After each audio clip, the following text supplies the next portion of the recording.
Welcome to The Best Medicine. I'm your host, Dr. Bradley H. Werrell, and we're here to explore options and potentials to help us grow as individuals and as a community with one another in these difficult times and challenging times.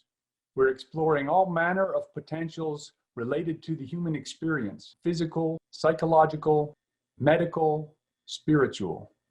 It's a wonderful opportunity that we now experience in this critical phase of our human evolution. And I welcome you to join us in our podcast, become more aware, and identify with people who are helpful and supportive of you in your efforts as a human being on this planet and elsewhere too. We're going to be meeting people who are doing things that are widely variant from what is so-called normal within our society, in the creative space, within the social space. Our common purpose, seeking to generate positive potentials to improve the lives of everyone in our sphere of influence, and to expand that sphere of influence so that we may positively influence others that are not yet engaged directly with us. That's the goal here. We will learn more about each other as we go. I wish you the very best. Thank you very much for tuning in.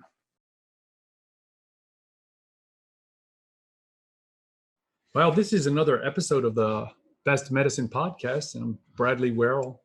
And I've got with me Colin Wright, who's a spoiled academic, gone sour. Now he's an editor of Quillette Magazine. And I want to hear more about what you have to say about how you got here, Colin. It's been a weird story. It's been a long trail.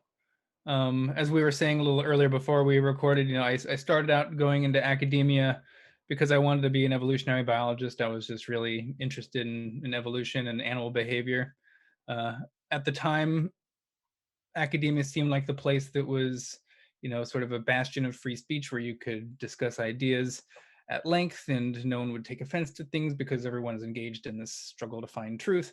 And as the years progressed and I got closer and closer to becoming an actual professor, I did finish grad school. I went and did a postdoc for 2 years, and I was on the academic job market. Over this time, it just became clear that as, I guess, sort of what we colloquially call wokeness is sort of taken over the university, where there's so much political, ideological policing going on, that I had started seeing these trends where people were saying things like, biological sex is a social construct, or it's a spectrum, or there's more than 2 sexes, maybe there's 6 of them, maybe there's 10 of them. And these were from other biologists, PhDs. And as someone who likes the concept of the marketplace of ideas, and we're in a university, I decided to start speaking up against some of this stuff, and I pushed back. And instead of being, told that I was wrong and here's why, I was instead just called a bigot and a transphobe and XYZ. And it culminated in me writing an article for Quillette that went pretty viral. It was called The New Evolution Deniers, and it was just my case basically of why sex isn't a spectrum, trying to push back against all this insanity. And that sort of put me down a new trajectory of being sort of an outspoken, I guess, public figure, on this debate, because unfortunately there aren't many people talking about this. And as luck would have it, I left academia due to this environment. And then the same magazine, Quillette, that was probably responsible for me getting canceled, is the same one that hired me on. And that's what I do now full time. I'm an editor for Quillette. So it all sort of worked out in the end, and I'm happier than I've been in a while. So just give me the mile markers. What years did you, when did you get out of your undergraduate and then your graduate and then your postdoc, so we get this sense of the timeline here? Yeah, I graduated from UC Davis with a bachelor's in evolutionary biology. That was 2012. And then I graduated from the University of Santa Barbara with a PhD in evolutionary biology, and that was 2018. I immediately started a postdoc at Penn State, and I was working there up until April of last year. I see. Now, the question I had, you said that you became aware, like in the last probably 2 years, that of the ideological policing going on. Was it that, do you think that it was possible that you just didn't notice it, or that you weren't high enough to the chopping block? Because there's like this huge funnel of in academia, certainly in all elite professions, I think it is like there's a huge funnel, which is there's 200 applicants for every position, and so they need some way to sort the wheat and the chaff, right? Yeah, I mean, if you look at some of the data that some people call, I guess, the Great Awakening, that people like Zach Goldberg, he's a scientist who studies this stuff, and Jonathan Haidt and Greg Lukianoff, they do see that there's sort of this ideological shift that happens around 2000, between 2013 and 2015 is when all sort of the graphs start to show this shift, and that's sort of when I started seeing it too.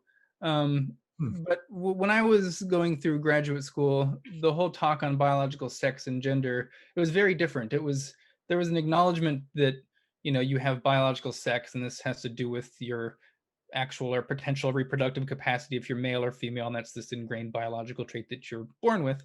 And then they would talk about gender identity, which was this sort of like the software that goes over the hardware, and you know, you can identify as a man or a woman, and you know, but they usually kept this strict division between sex and gender. It was acknowledged that, you know, these are two different things, and for along along this way, I was sort of on board with that.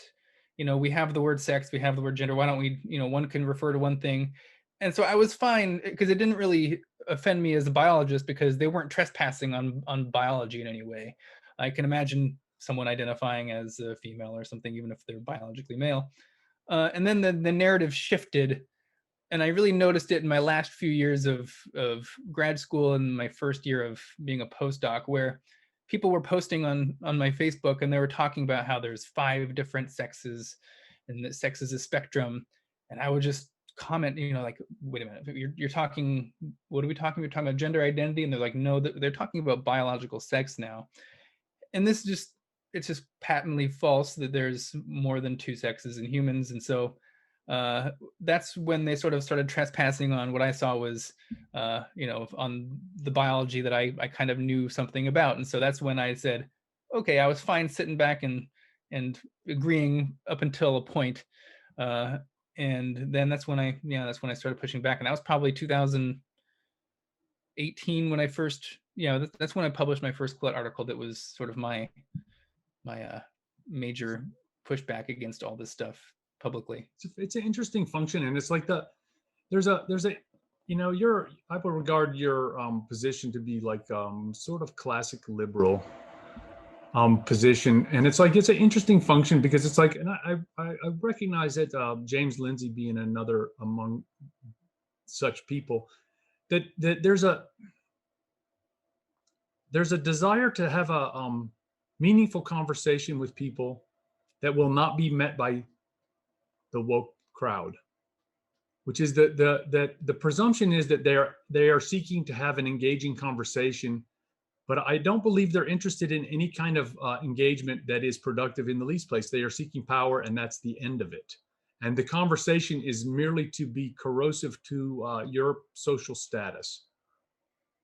That does appear to be the case. I mean, to this date, I haven't really seen any of my colleagues that have denounced me ever actually pick apart any argument that I've made in any of the articles that I've written.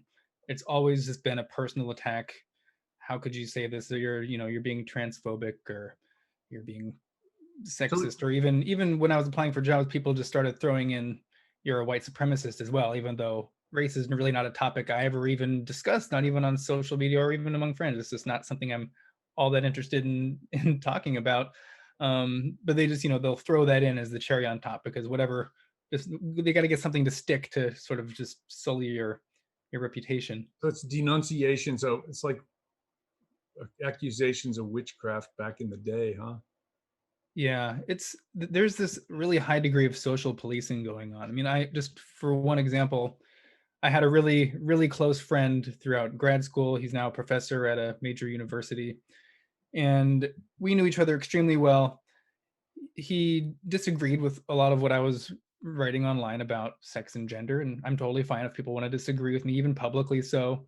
I got a text message from him one day, and he just said that, since we had co-authored papers before, and so a lot of his colleagues were sort of tapping him on the shoulder and noticing that he had published papers with me. We were on the same, we were colleagues in a way and collaborators, and their colleagues knew me as to be this demonic figure, I suppose. And so they were pressuring him to, what is your opinion on his ideas? Do you agree with what he's writing? And so I got this message from him saying that it was getting too much for him, that people were starting to, question him just based on proximity and authorship, and that he had to socially denounce all my views, publicly, and just distance himself from me. And I'm fine with the denouncing my views and wanting to argue against me or something, but the really toxic part about that was, to me, was that he wouldn't have done this otherwise. It was only reason he felt he needed to do this was because of the social pressure that he was getting from colleagues, because they were sort of in a way threatening him with this reputational damage, this guilt by association, that just because we had co-authored papers on ants and spiders before, that's apparently too close for comfort, and he needs to publicly just denounce all relationships with me. So that was what I thought was the disturbing part of the whole thing. Was But it is disturbing, and it's the issue is professional vulnerability, and he had something to lose, and he wasn't willing to risk it. Yeah, and this is the same friend. I mean, we were best friends for a while, and he's since come out and he's declared that I'm a white supremacist now too, despite the fact that this is not a topic that I really discuss. I mean, I'll speak out. I don't think, I'll talk about critical race theory or something, and I have some criticisms of that method to, apply to, diversity trainings or something, but I don't think that's too much of a controversial thing. I mean, there's a lot of people who disagree. There's area for disagreement. But this is someone who knew me so well as a person for so many years. Yeah, but it's like, this is a funny thing. You're taking it personally in a way. And it's like, I understand that. And it is it seems very personal. Okay. But I don't regard it as personal in the least. Okay. You're collateral damage. Okay. It's collateral damage. It's like he didn't want to have to hurt you, but it's like it was necessary for him to do what he had to do in order to maintain his social position, which was being held hostage by his cohort that he was in with, right? And it's like, yes, I don't regard any of it as personal. So like, I wish you to not think of it as a personal slight, because it's a wounded function. You get a wound from this because it's like, it's going to leave a mark, man. That was somebody close, and they're just ripping the Band-Aid off in a rude fashion. Like, whoa, dude, that was just not right. Yeah, it's just bizarre how pernicious it can be. Just, I expect to get the haters from just random strangers on Twitter who have anime pictures for their profile. He's not a hater. He's an obligate social distancer.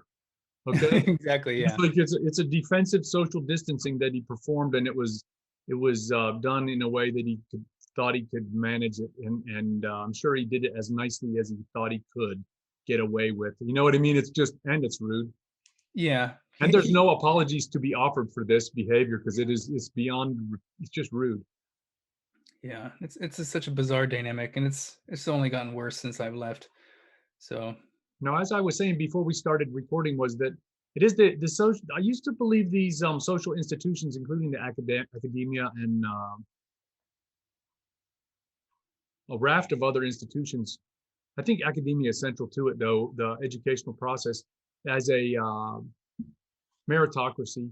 And at this point, I see it as a social promotion network disguised as a meritocracy, being utilized by forces for their own political control. Yeah, and the sad part is it's clearly not a meritocracy, and everyone knows it, but everyone still will go after you if you mention that it isn't. Like there's just no way, based on the policies people have, that they can actually believe that it is solely a meritocracy. Yet if you were just to say like, well, we are giving some people a hand up for certain factors other than their application, that's clearly violates the idea of meritocracy, but it's just completely taboo. You can't say that. Otherwise they'll go after you. Yeah, I see that, and I'm like, what's interesting is this, from my understanding, and I don't know how accurate this is, but there's an impression that has been generated in my mind, at least, by many writers that talk about this as the woke wave stemmed from the bottom up.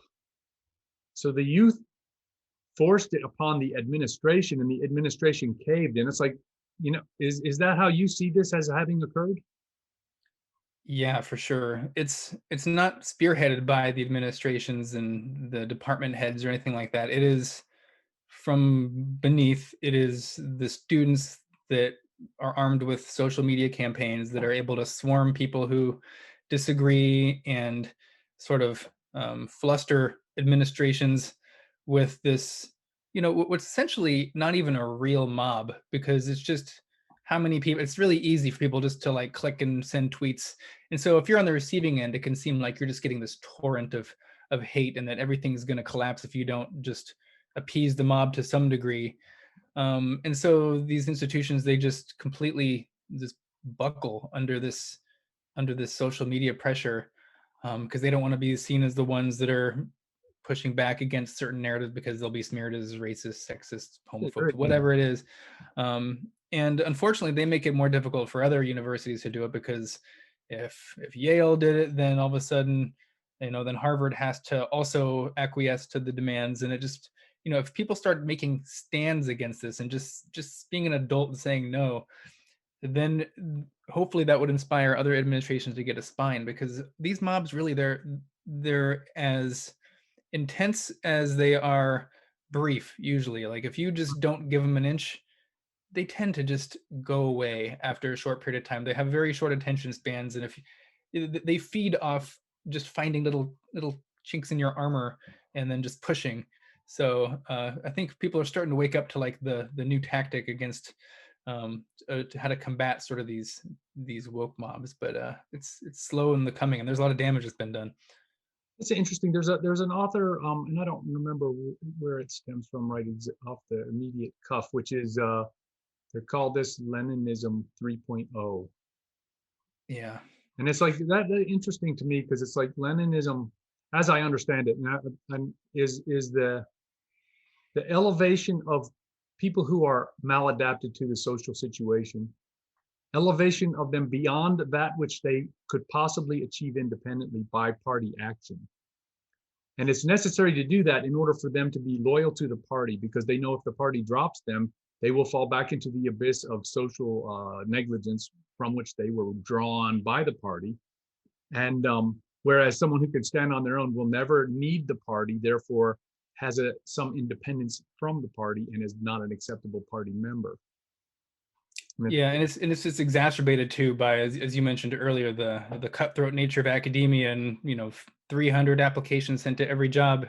It's unclear whether some of this attempt to canceling people is actually a legitimate ideological disagreement, or if there's just, if they can eliminate half of the pool by smearing them as problematic bigots or something, then that just makes a lot easier for everyone else who just toes the ideological line.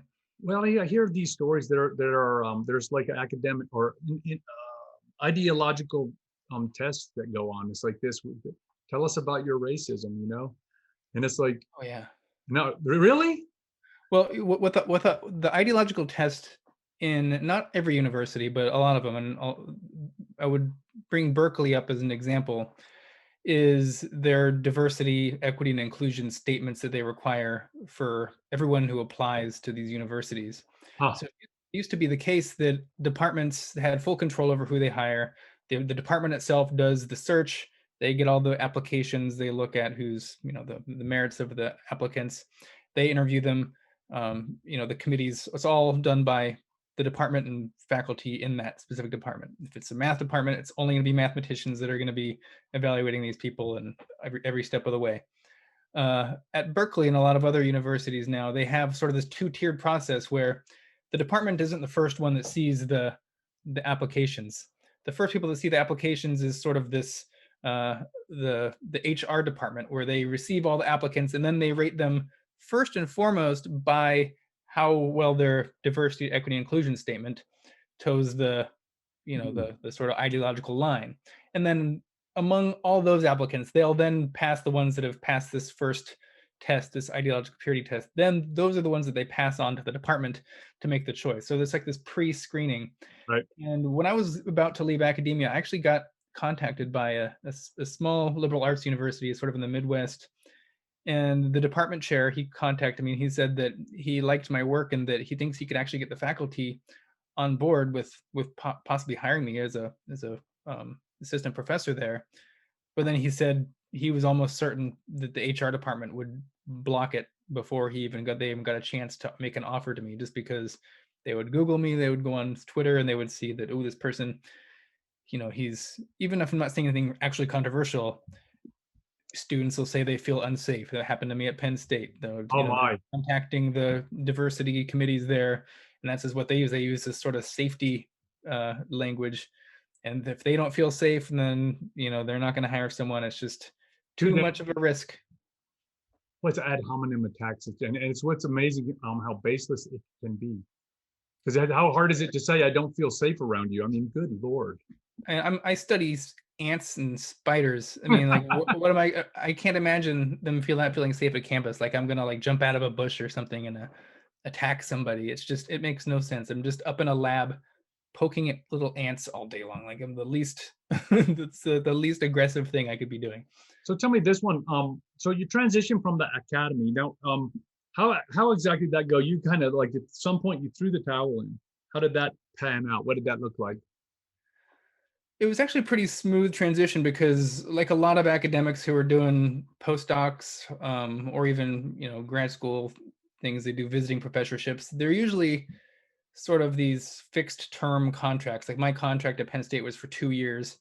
I had the option to renew it, but I didn't think that, given sort of the controversy around what I was doing, that even if I worked my butt off for another year and published a bunch more papers, I just didn't think that my efforts would be rewarded, because it's ultimately my fate's going to be in the hands of diversity committees, hiring committees, tenure committees, and I refuse to like not write about these topics that I feel very strongly about anymore. So I can just imagine, having people say they feel unsafe, and that's not going to look good going up for tenure.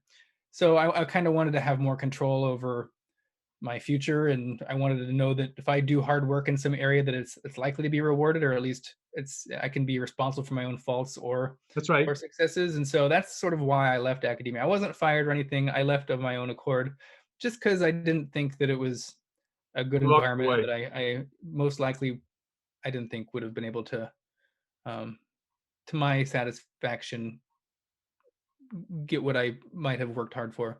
Yeah, I get that. And it's like, so your contract ended. Then how did it go from that to being an editor? It was pure luck. I mean, it's actually really funny, because Quillette has been my favorite like sort of online magazine to read. I was a big proponent. I'd enjoyed writing stuff for them in the past. I had contacted the editor-in-chief, Claire Lehman, maybe a couple weeks before I had made the decision to leave academia, so I still had 2 weeks left before I was officially out, and just saying, I'd be happy to work for Quillette in any capacity if there's ever an opening. Just let me know, because I was planning on being a fitness online fitness coach. That was what I was going to be doing afterwards, just because I wasn't in academia. It was during a pandemic. Not many people are hiring. And then about 2 weeks later, one of the editors who was at Quillette left to become an editor-in-chief at this other magazine in Europe. So there was all of a sudden an opening, and then I got a message from Claire because I had pinged her expressing interest, and she wanted to take me on as a part-time editor. This was like immediately. I did just left academia. I'm looking for a job.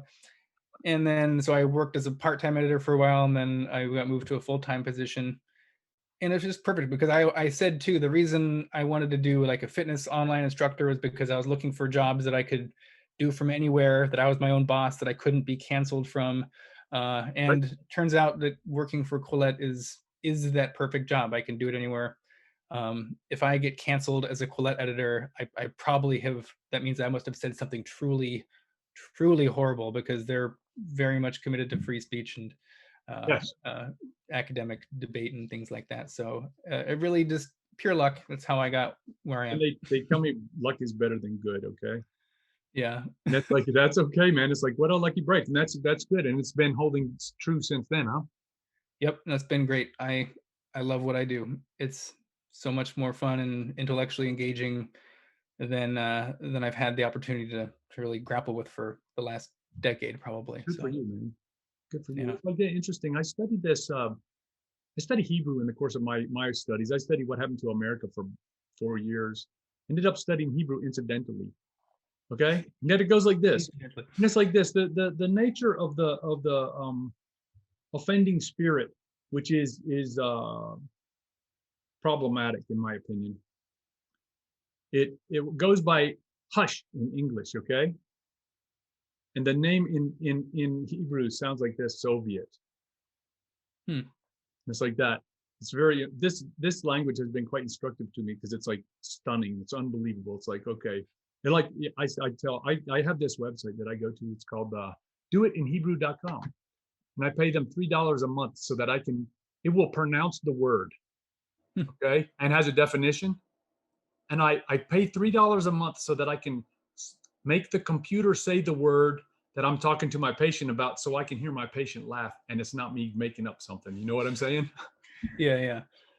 But it's an interesting function. It's like, I regard it as the whole function that we're conflicted with here is like seeking to squelch out Western civilization and supplant it with a authoritarian regime, you know, and it's like based upon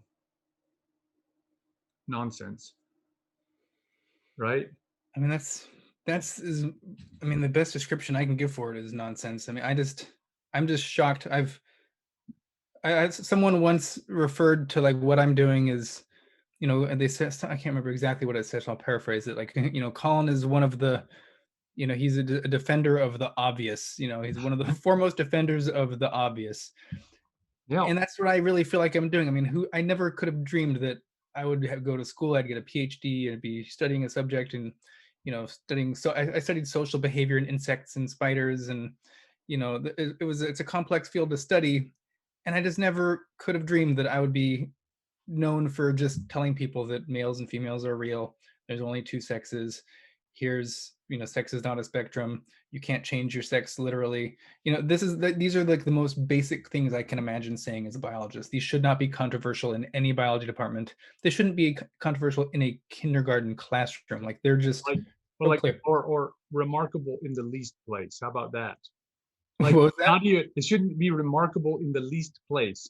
Like, Yeah. It should not be a conversation among adults. Not even among young children. I mean, young children right? who understand. Right? It's like some things are concepts. beyond discussion and question. Yeah. Right? I get you. And it's like how we have fallen, right? How it's corrosion of basic. Now, I point to you're familiar with the work of Yuri Bezmenov, also known as David Schumann. That's his pseudonym. He's a KGB agent that defected from the KGB in 1970 to Canada, and he made videos in the early or mid 80s. That was when I got out of college in 1985. But he's like this. He's like, it's demoralization, okay? And it's like, what does that mean? Demoralization is the process of propagandizing somebody to the point where they no longer can tell their own self-interest at all. And so it's like this. It's like, so the demoralization, he knows that it can go to a point where the person can never be brought back to this side of reason, because you can present evidence such as glossy photographs and they will deny it. Can't accept reality. I think the biggest area that I see that is, I mean, I'm still talking about, most of my friends that I'm referring to are PhD biologists, just to remind everybody, where I'll talk about, you know, the inclusion of male athletes in female sports just because they'll identify as a female. And I can show them the graphs. Here's the difference between male and female performance. Here's the difference even after the male has taken hormone suppressants or cross-sex hormones, and it only goes down 5%. There still doesn't bridge the gap. and they'll see these graphs and they'll still say, it's, well, they should still let it be play because, bodies comes in all shapes and sizes or something like that. They'll just hand wave away. And there's just, I don't know what else I could tell them. It's just like the clearest evidence that should bring them to my way of thinking. And they just, there's some sort of mental block that they can't go through. And I just can't even fathom. That's interesting. It's like there's what's it like? I had conversations with friends that I have very difficult conversations with, and I've lost some that I've known since 1981, and it's just nonsense. And it's like, okay, the issue is like this. I would approach the conversation like this: one of us is being gaslit. Okay, so the conversation will be to approach the issue is how do we determine if both of us disagree? How would we begin to determine who's correct? Like, what would be a reasonable epistemology to determine which one of us is standing on the right side of reality and which one is the coyote standing over the cliff, right? Yeah. And it's like, that conversation doesn't work either. And it's like cognitive dissonance at work. It's quite interesting psychological phenomena that are at work here. Yeah, in some context, I have the receipts for people too, because I'll be talking to one friend, 2 years ago, and I'll say that people are denying males and females are real. And then one friend will say, why are you spending time talking about this? Yeah, sure, some people believe this, but those are just like flat earthers. You don't need to pay attention to them. Why are you spending time talking about this? And I'll say, it's not the same. They're influential. They disagree. Months later, they'll come back. Okay, people are saying that, but it's still not that big a deal. And then a year later, they'll say, okay, yeah, sex is actually a spectrum and there's no difference between males and females. And I can show them their series of emails where they agreed with me. They just thought it was not important to where they're sort of now waffling. Oh, and now they're just totally drank the Kool-Aid. And now they've joined the cult. And I just show them these things like, this is what you used to believe. Like, here's your trajectory. I've stayed in the same place. How do you explain it? And then it's just, they just don't message me back. So I don't. Well, they're not talking to you, huh? What was that? They're done talking to you at that point. Oh yeah, no, I've had many close friends for a long time just completely stop talking to me and denounce me and all that stuff. So it's been wow. Yeah. Wow, what a sorry trip. That's rough, man. That's what I feel for you. I don't post on Facebook anymore because that's like my poison. My old friends and family that I've known for a long time, and every time I would post a new article, like, hey, I did something. I wrote something in the Wall Street Journal, and oh, I lost 3 friends I've had since kindergarten. It's just like it's tough. Like it's really rough on me. Wow. I can take Twitter abuse from thousands of people every day, and it's just water off a duck's back. I don't even care anymore. But it just, one long-term friend who's just saying that like I'm a terrible person, is just like that'll just like really get to me. It's a wound, man. That'll leave a mark. Or longer. Yeah, it's rough. So you were doing exercise. What kind of training stuff do you do? Mainly sort of bodybuilding oriented stuff. Yeah. I started doing CrossFit within a year.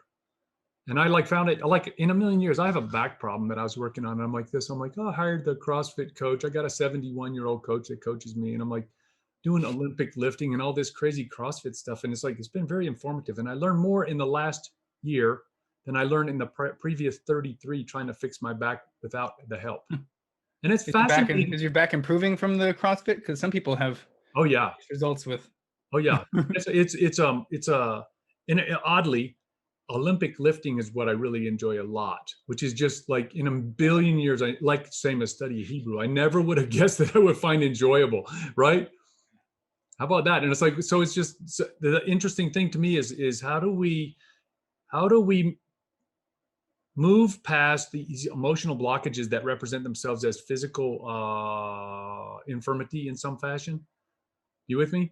And I kind of likened it. I studied Jungian psychology for a year, just finished about 6 months ago or something like that. And I liken the way we use our bodies to the Jungian psychology and complexes, because it goes like this: is like you're doing a thing. So in the CrossFit's high intensity training, interval training, and it's like you're overperforming. And your body is becoming exhausted, winded, and too high heart rate. And so what happens is, as you go into failure and you demand more performance from the body, the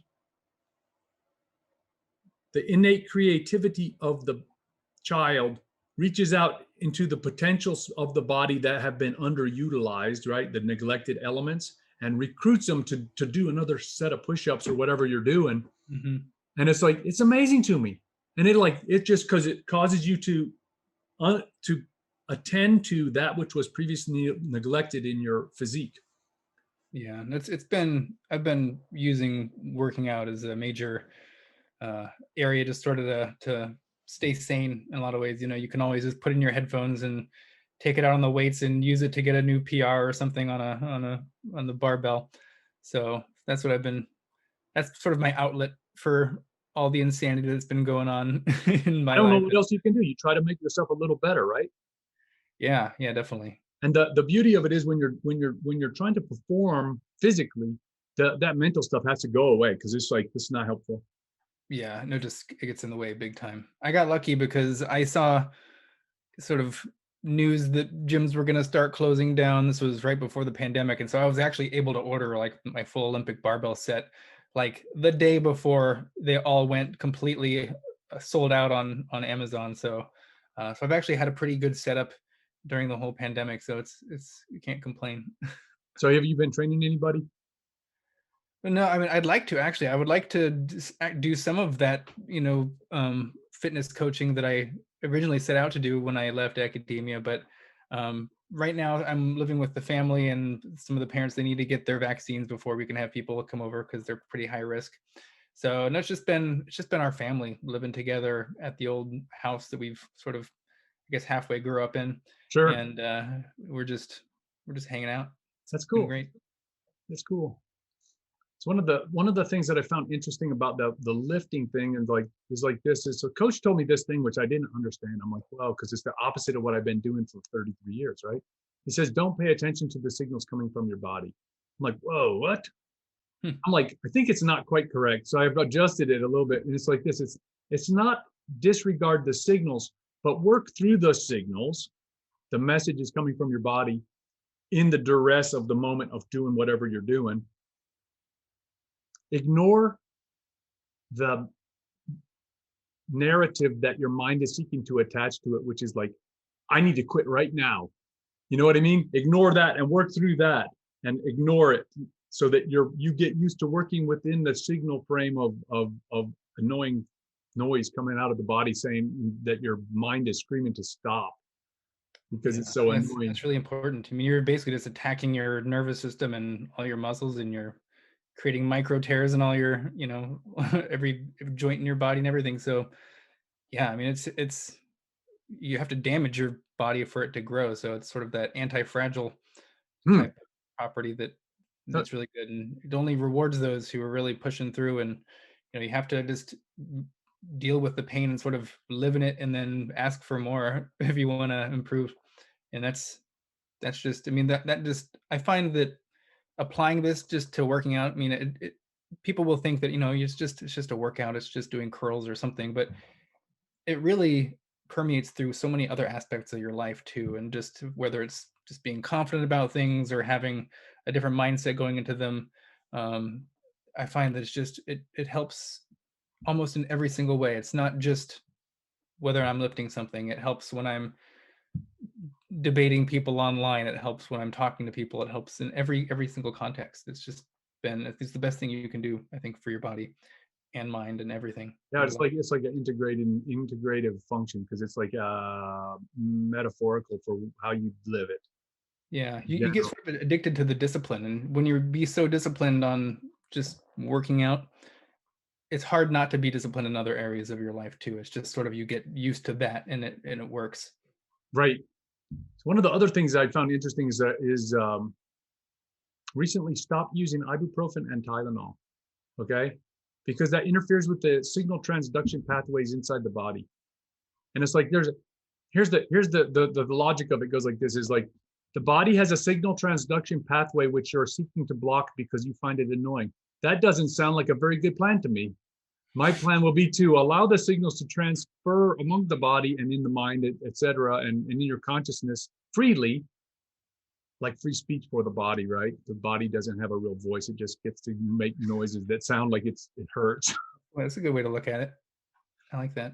So I don't know. I've learned a lot. Like I say, just like, and it's sort of perverse because I recently stopped doing the Tylenol and the ibuprofen thing, and I'm like, now I increased my load. I was doing 2 days a week the CrossFit, Monday and Thursday, and then I added Tuesday because I'm like, I'm just increasing my dose, and it's like I'm still recovering from Monday on Tuesday, and I feel like someone beat me up a little bit, right? It's like, but it's just more signals to work through, and it's okay. Just let it be and see what happens. And it's like, it's fascinating business. So I'm studying the coach now, because the coach is an interesting character, because all he does is whisper in your ear the thing that you need to hear to perform. Right? Mm-hmm. What is it? He's trying to find the right word just to twist the little thing that says, okay, I can go. And I know I want to quit, but it's like, just do it. Do some more.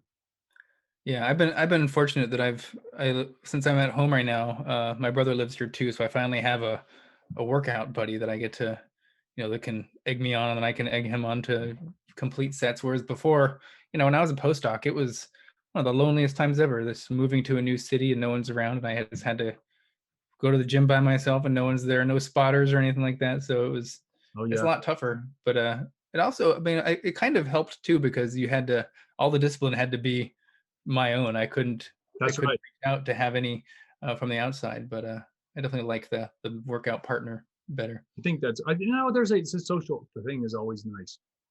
It's there's something to be said about it, and it's like we're social animals by design. I don't think it's an accident. It's like we seek to perform in a social setting, and it's like that's why the social thing is as important as it is. Yeah, right? Absolutely. It's all very good. Like what a strange thing. And it's like, so right now, do you have any plans on the horizon? You're just working the Quillette thing. What's the game plan? So yeah, working with Quillette, we have some projects we're working on. I'm not sure if I can announce everything we're doing. I'm currently writing a book. Wow. That I'm hoping that it's going to be out by this Christmas, but we'll see on that. It's harder than I thought it would be. That's for sure. But yeah, I'm hoping that'll come out, and that's just going to be sort of talking about this whole sex denialism, the whole sex and gender debate, what biological sex is, the evolution of sex, and what's happening to the academy, and sort of all these types of things. But I really want it to be a major takedown of the idea that there's more than two sexes, the idea that sex is a spectrum. I'm hoping it's going to be just the definitive takedown of that whole point of view. So it is interesting, because it's like the way I see it is like, it's like the politics in a way. It's like the hard left and the hard right are never going to change positions, and we're fighting over this neutral body in the middle. Yeah. Right. And it's like to cause people who have not yet become aligned to see what's going on from our perspective, at least. It's tough. And it's like, well, yeah, it's a big fight, and it's like, I don't think it's going to end anytime soon. It's like, yeah, I am seeing some progress though, because I have been contacted by by two fairly large scientific journals that are very well known, who've reached out to me because they want me to write sort of an article that basically debunks things like the sex spectrum and a lot of the claims that we're seeing in Nature and the New England Journal of Medicine and that stuff, which is really interesting. That it's finally where this debate is going to be moving into the scientific literature rather than just me writing articles for Quillette, which, right. Frankly, it's kind of absurd that that this is something that needs to be done in the scientific literature, because it's almost like writing articles saying that objects fall to the ground.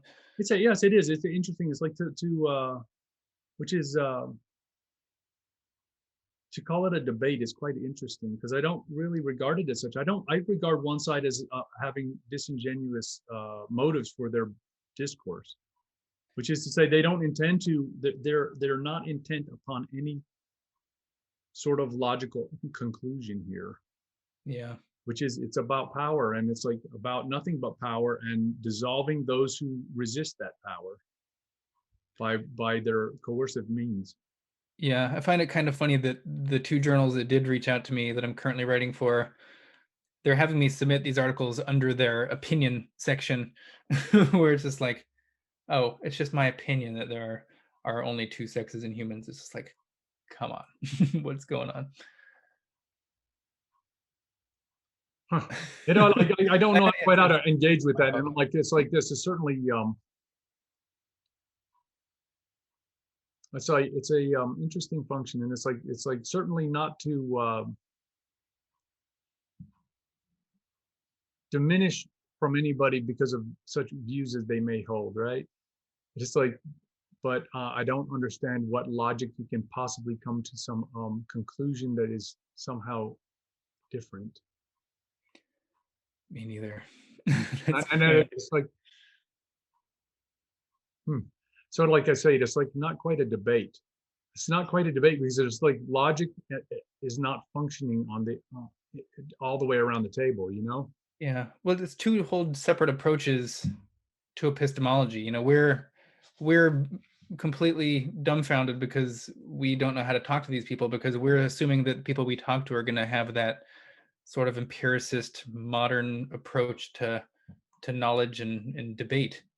But when we're dealing with people that are basing their ideology in critical theory, which is basically a subset of postmodern ideology, where truth is sort of, you know, relative, based on power structures and embedded in language, and no one has access to the truth completely, it's a whole different ballgame. And Right. so it's hard to to bridge the two, because I need to attack these beliefs and their arguments, if you can call them arguments, from sort of these varied perspectives, because I need to be able to appeal to the postmodernists and the modernists so everyone can understand what I'm trying to point out to here. Hmm. It's really difficult to thread that needle.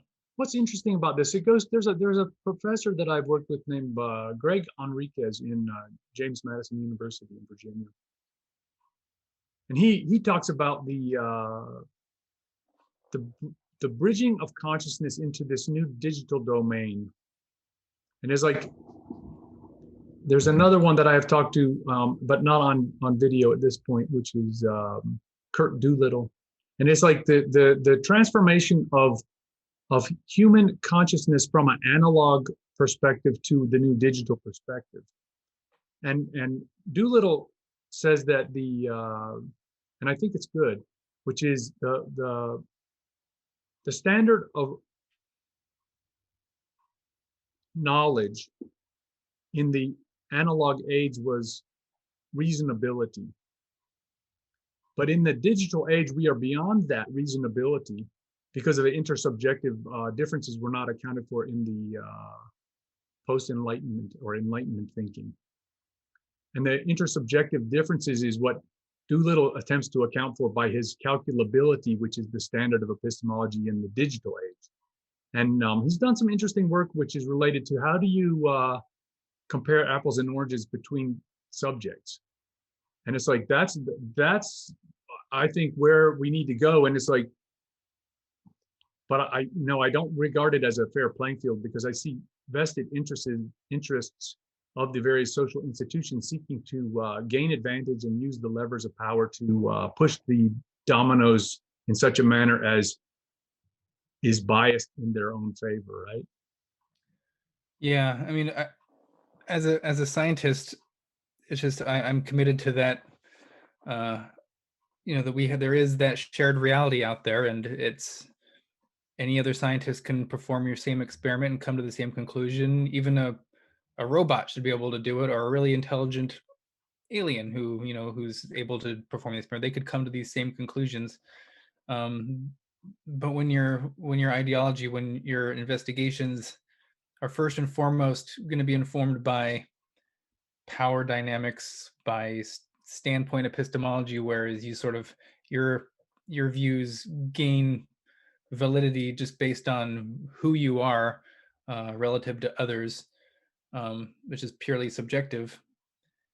You just can't go anywhere with that, because the second you get someone else from their same demographic who disagrees with them, well, then you're at a complete impasse. Like, well, okay, you guys hash it out, and you tell me who's right and why.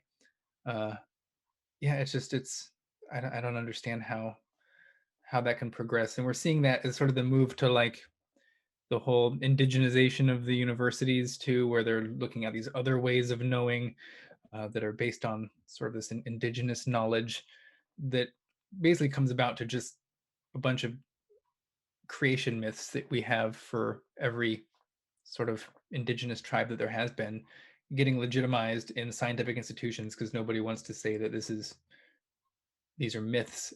It's we're really in a really strange spot.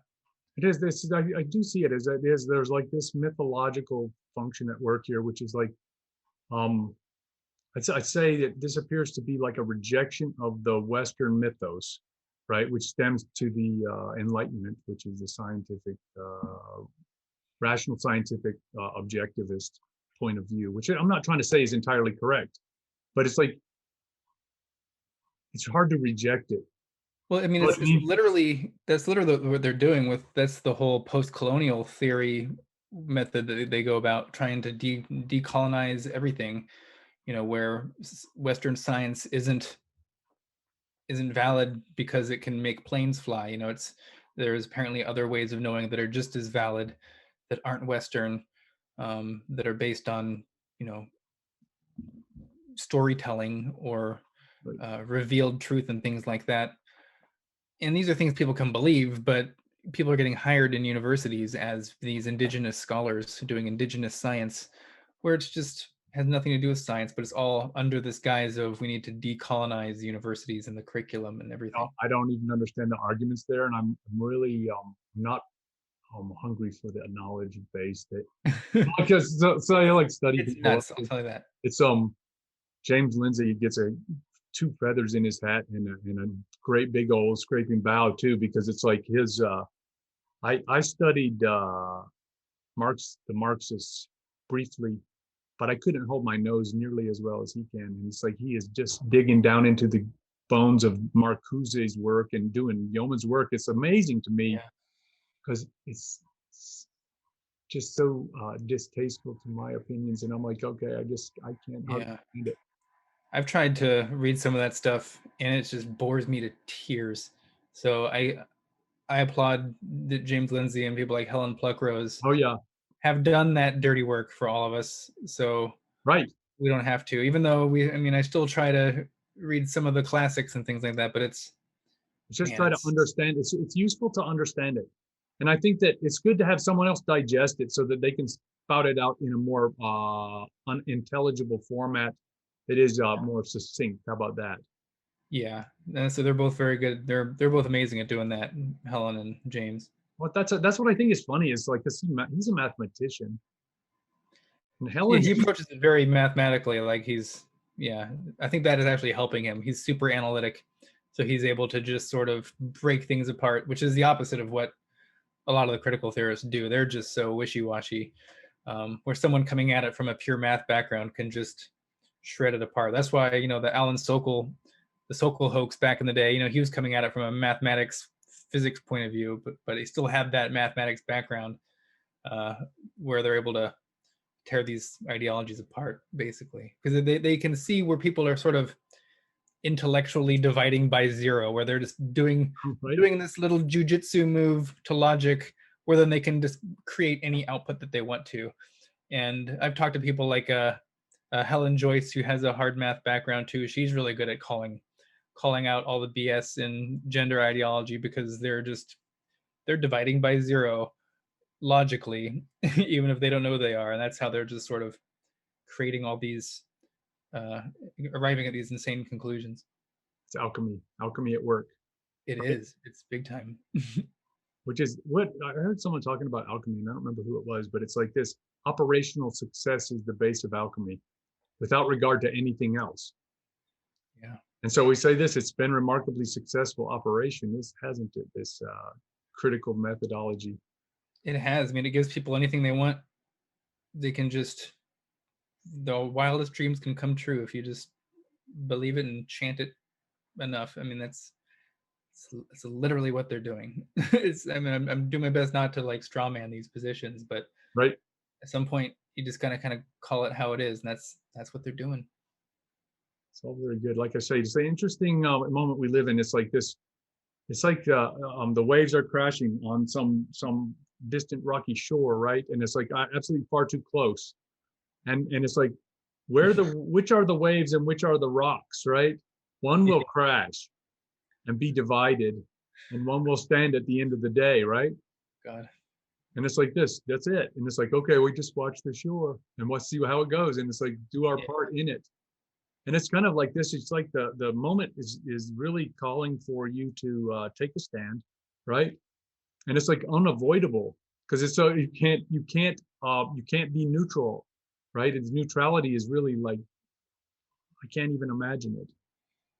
That's something I've been trying to do, and part of the reason I ended up speaking up about it, even though my advisors in academia, when I was going to write my first article for Quillette, they both told me, one, not to publish it, two, if I do publish it anonymously. But I ended up I wanted to put my name on it. I wanted it to be sort of a call for people to be able to think those same thoughts and speak up about it. And I think we're seeing more and more people, they are getting more bold and speaking up.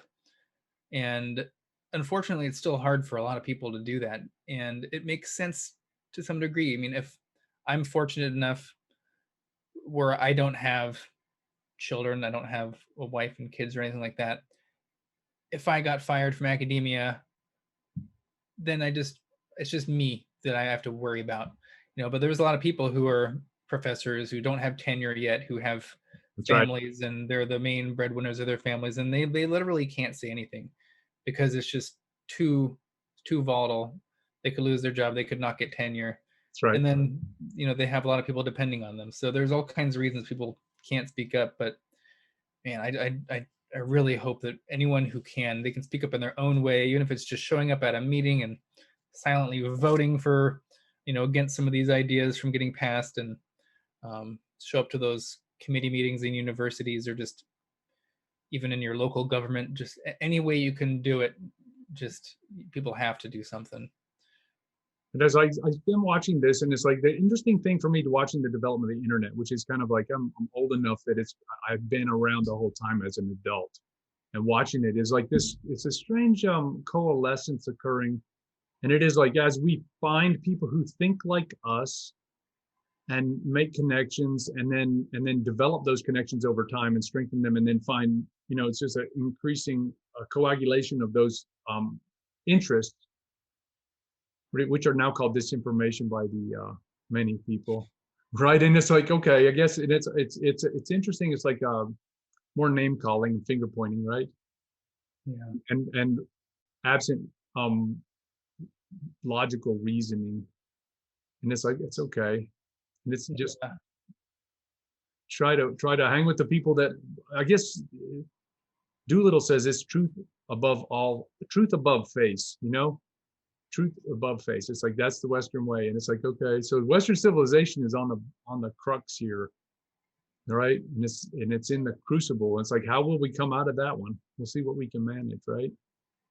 We're only gonna come out of it if people start speaking up, and that's all I can tell people to do. Is you can just sit back and watch as they whisk civilization away, or you can pick some. You need to pick some hill to die on. There needs to be something that is going to be the last straw, because if you just sit back and let them take everything away, they're gonna loot the entire building before you even raise a finger.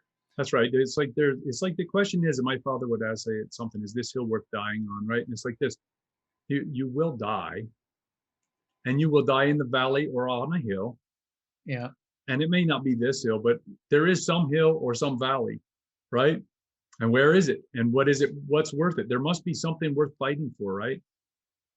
And it's like not literally fighting, so the audience is not confused by the verbiage, right? Yeah. Not, I suppose. It's like you'd hate for it to come to that, but it's like it is what it is, and it's like it's okay. It's just it's an interesting conflict. The Western civilization is not an easy one.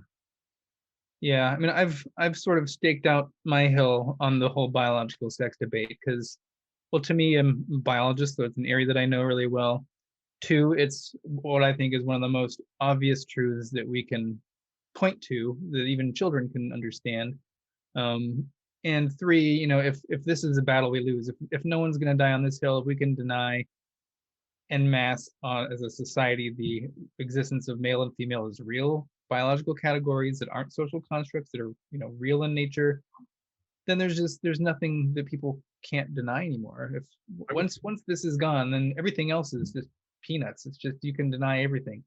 This is such a clear case of people trying to distort reality that I won't let that one go. So that's where that's my hill. And everyone needs to have a hill, because You get your own hill.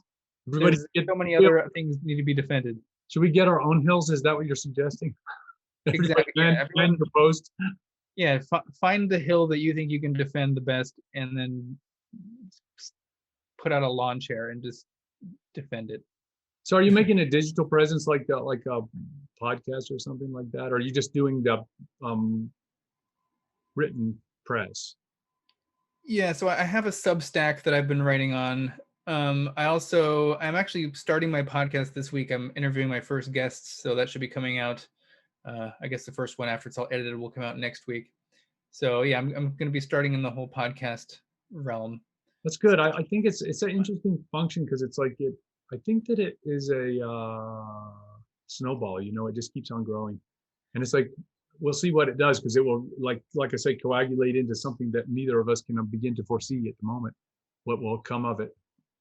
Yeah, it's very interesting. Yeah, it's a fascinating time. I mean, it's entertaining and horrifying and everything all at the same time. So luckily for me, working at Quillette, it's just like, the crazier society gets, like the better my job security probably is, which is really great for me, but not great for everybody else probably. So it's disturbing. It's disturbing. It is. Yeah. The Chinese character for crisis, danger, and opportunity, right? Yeah.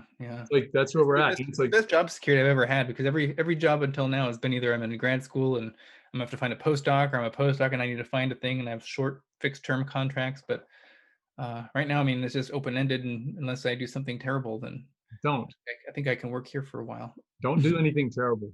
I don't plan on. Work on training people online, man. I think that's cool. I mean, again, I'm not going saying controversial things, at least not to my knowledge. Some people would disagree with that, but I'm sure that you're correct. I'm here. What was that? Correct. So there are some people that will disagree with that. Yeah, and it's like this. It's quite interesting, like to have that conversation with those people, right? In a public way, because it's like that's an interesting thing to watch, right? Or witness it, because what comes out of that conversation? It's like two rocks. You know, it's like very immovable objects, or right, insurmountable force and immovable object. Yeah, and I'm always open to going on anyone's podcast, even if they're, no matter what view they have. Like, I'll talk to them. I don't like to do the official like debates where like opening remarks and response. I'll just, as long as it's some sort of dialectic and it's a discussion, and you can interrupt politely and here and there and interject, like that's what I'm interested in doing. I'm not trying to win points. I'm not trying to win by points. I'm trying to just have a discussion, and I'm okay walking away agreeing to disagree with people if that's what it comes to. So I think that's very reasonable. It's like, okay, it's as good as it gets. That's free speech functioning. All I want to do is have those conversations. Just just don't. As long as we can have the conversation, I'm fine. As the second you move beyond that and say no conversations happening, we're instead just gonna like try to go after your job or your. Yeah, that's rude. That's beyond civil. We're no longer being civil then, right? Yep. So civil debate. That's what I'm trying. That's what I try to model, and that's what I try to do. So, because I think that's what we need more of. Well, I appreciate that. I think that's a good place to wrap it up, even because it's like this. Civil conversation is a wonderful ambition, and very civil. I appreciate your ambition and your work, and I'm interested to see how you do it. Thank you so much. I appreciate the stuff you're doing too, having me on and having people who have a bunch of different diverse views. they're blowing my mind. I tell you what, I keep getting introduced to them by John Jouffre. He's kind of my handler in this regard. And it's like he like, where do you get these people, man? They're far out. And I appreciate it. It's like I like to prepare for the conversation. Sometimes I'm like, okay, I'm gonna do one of these and shake it off and get ready. It's like going to the CrossFit thing, and I don't know quite how I'm going to manage it. It's like challenging. Far out people who say that there's two sexes. I know, right? And other outrageous things. Yeah, pretty extreme. Colin Wright, editor from Quillette Magazine. I thank you for joining me today. Hey, it was great. Thank you. We'll chat again, I hope. Absolutely. Whenever you want to. Yes, sir. Take care now. I hope you enjoyed this episode of The Best Medicine Podcast with Bradley H. Werrell, D.O. Don't forget to hit like and subscribe below, either over there or over there. Also, if you're interested in a medical consultation with myself, there's also information below.